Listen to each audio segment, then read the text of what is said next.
RTI Live News. Ask for right.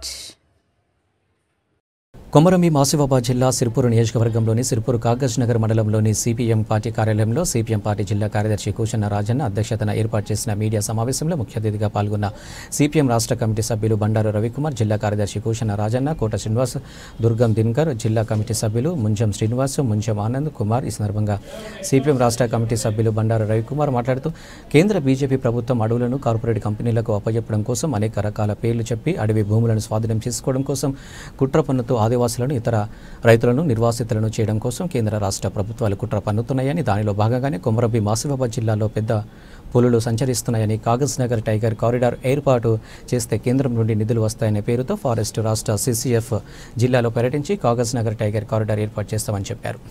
ఈ సమావేశంలో CPM జిల్లా కార్యదర్శి కూచన్న రాజన్న, జిల్లా కార్యవర్గ సభ్యులు కోట శ్రీనివాస్, దుర్గం దినకర్, జిల్లా కమిటీ సభ్యులు ముంజం శ్రీనివాస్, ముంజం ఆనంద్ కుమార్, నాయకులు ఊట్ల రవి తదితరులు పాల్గొన్నారు. పెద్ద పులుల పేరు మీద పెద్ద ఎత్తున అలజడి జరుగుతూ ఉంది. ఆ పేరుతో రైతుల్ని భూముల నుంచి ఎల్లగొట్టాలని చెప్పి కేంద్ర రాష్ట్ర ప్రభుత్వాలు ప్రయత్నం చేస్తున్నాయి. ఆ రకంగా చేస్తే సహించేది లేదని చెప్పి సిపిఎం పార్టీ హెచ్చరిస్తున్నాం.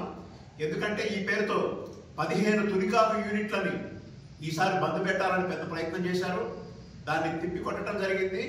ప్రజలందరూ కూడా ఉపాధి పొందారు.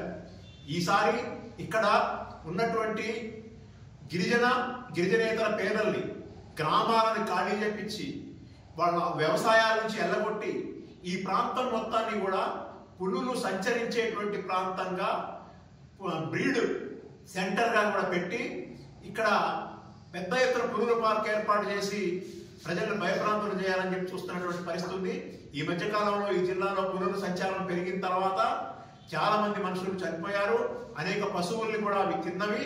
ఇలా రైతులు వ్యవసాయం చేసుకోవడానికి భూముల్లోకి వెళ్ళడానికి కూడా భయపడుతున్నటువంటి పరిస్థితి ఉంది. ఈ పేరుతో పట్టాలు రద్దు చేయాలని, కొత్తగా హక్కు పత్రాలు ఇవ్వకుండా ఆపాలనే ప్రయత్నాలు కూడా జరుగుతున్నాయనేటువంటి ప్రయత్నం చేసింది.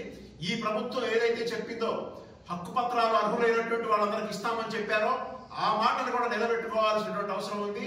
ఆ రకంగా నిలబెట్టుకోకపోతే ఈ జిల్లా ప్రజానీకాన్ని, రైతాంగాన్ని సమీకరించి వాళ్ళ హక్కుల కోసం, వాళ్ళ ఉపాధి కోసం, వాళ్ళ గ్రామాల రక్షణ కోసం సిపిఎం పార్టీగా పోరాటం చేస్తామని చెప్పేసి కేంద్ర రాష్ట్ర ప్రభుత్వాలను హెచ్చరిస్తా ఉన్నాం.